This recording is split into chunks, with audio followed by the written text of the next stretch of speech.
Shout out kay Kuya,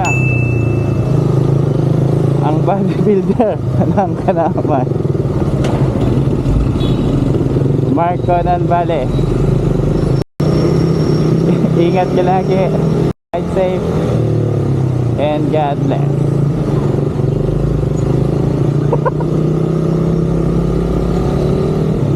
Sabi ni Kuya, yung pulang motor daw ay mahilig sa pulang hotel.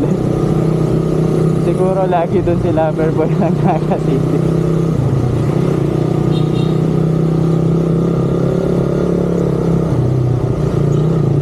Speaking of pulang hotel, Valentine's Day na bukas.